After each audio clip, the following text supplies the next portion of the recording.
Europe 1. Europe 1, 6h17, un sujet d'actualité traité avec une voix qu'on n'attend pas. C'est l'invité inattendu et il est question de notre alimentation et du bien-être animal. Mathieu Béliard, vous recevez ce matin l'humoriste Laurent Baffy. Bonjour Laurent Baffy. Bonjour Mathieu.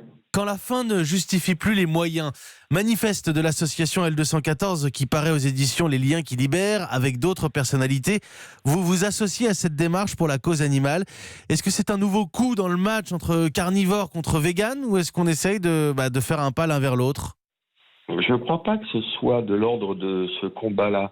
Je pense qu'il s'agit de militer pour un élevage, quitte à manger de la viande, ce qui est mon cas, même si, comme beaucoup, j'essaie de diminuer ma consommation. Je pense que c'est un combat pour un élevage et un abattage et un transport digne autant que faire se peut. Maintenant, non, il ne faut pas opposer les gens qui mangent de la viande aux gens qui n'en mangent pas. Je suis à 200%, je partage le combat de L214. Je trouve qu'ils sont formidables et qu'ils ont un réel pouvoir et qu'ils se substituent en France au pouvoir public parce que les progrès viennent d'associations privées. Mais j'ai beaucoup de mal à comprendre des gens qui vont caillasser des boucheries parce que je trouve ça hors sujet. Il ne faut pas jeter l'anathème sur des gens dont c'est le métier. On a une culture de viande en France, voilà. Ce qui est défendu dans votre démarche, c'est un vrai changement dans la société. Oui, c'est ce qu'il faut absolument faire. Il faut en passer par là parce que les grandes enseignes profitent beaucoup de la pauvreté des gens, qui tirent les prix vers le bas et les conditions de production et des mauvaises conditions animales. Ce sont la plupart du temps les grandes enseignes parce que ils savent que les gens n'ont pas de fric et les gens préfèrent acheter des côtes de porc à 3,50 € le kilo plutôt qu'à 5,40 €, ce qui est logique. Mais les gens s'empoisonnent et on empoisonne la terre. Enfin, le calcul est mauvais à tous les échelons. On est dans une société où la viande pousse dans les barquettes, Laurent Baffy. Est-ce que les gens ne se voilent pas un peu la face aussi en refusant de voir parfois la réalité de la condition animale dans l'élevage, l'abattage ? Mais c'est pas qu'ils refusent de voir parfois, c'est qu'ils refusent de voir systématiquement. Prenons un exemple. Moi, je ne suis pas végétarien. Je mange de la viande de moins en moins et quand je m'achète un poulet, j'ai les moyens de m'offrir un poulet de plein air avec un label. Mais je fais l'économie de l'étape de la mise à mort. Le poulet, il est sous cellophane et je l'imagine dans mon assiette, mais pas à l'abattoir. Quand on achète une tranche de viande, on veut oblitérer cette étape. On ne peut pas y penser. Ça culpabilise tout le monde. Et depuis des décennies, on vit comme ça. Alors que je voyais mon grand-parent quand j'étais enfant, mon grand-père, je voyais mon grand-père pendre un lapin par les pattes, lui faire le coup du lapin et le dépecer. C'était plus responsable ? Ce qui me choquait beaucoup, moi, en tant que petit parigot. C'était plus responsable d'une certaine manière ? Bien sûr. J'ai assisté aussi à un autre événement traumatisant quand j'étais enfant. Mon grand-père, un jour, n'a rien trouvé de mieux à faire que de dire au boucher, tiens, il s'ennuie, emmène-le à l'abattoir. Donc, étant gosse, je suis allé dans un abattoir. Je ne vous dis pas le traumatisme quand on a 12 ans.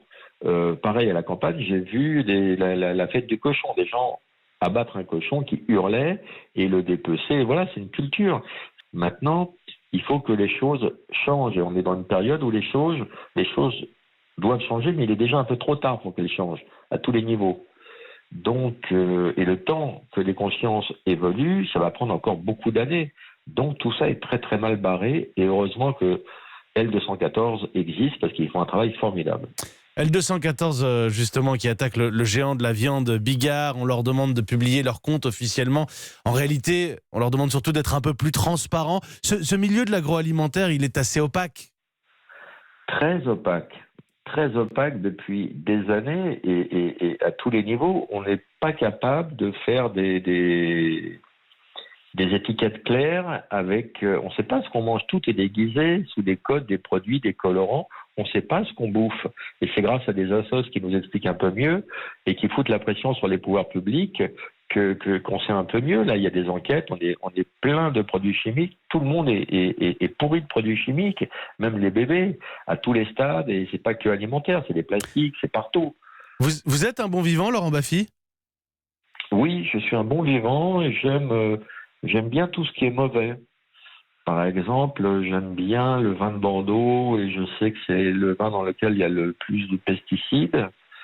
J'aime bien le foie gras, mais je n'en mange jamais sans culpabiliser un peu. Ça fait des mois que j'ai pas mangé un gigot d'agneau, qui est une viande que j'adore, parce que c'est quand même l'assassinat d'un bébé, comme pour le veau, qui a peut-être moins de charge affective que l'agneau, qui représente plein de symboles. Donc oui, c'est une bataille contre moi-même aussi. Je fais des choses en sachant que c'est pas bien.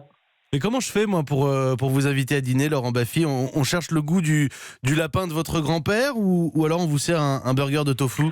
Alors, je ne mange plus de lapin parce que les femelles sont bourrées d'antibiotiques. Et puis, pareil, il y a une charge. Malheureusement, il y a des animaux charismatiques et d'autres qui le sont moins. Par exemple, un bœuf, une vache est moins charismatique qu'un lapin ou qu'un agneau. Et voilà, si vous voulez m'inviter à dîner, vous mettez des bons produits sur la table et surtout, vous mettez du basilic. Ah, je note. Et je serai content. Évidemment, le basilic. Merci beaucoup, Laurent Baffy. Merci à vous et bravo à L214. Soutenez-les, ils en ont besoin.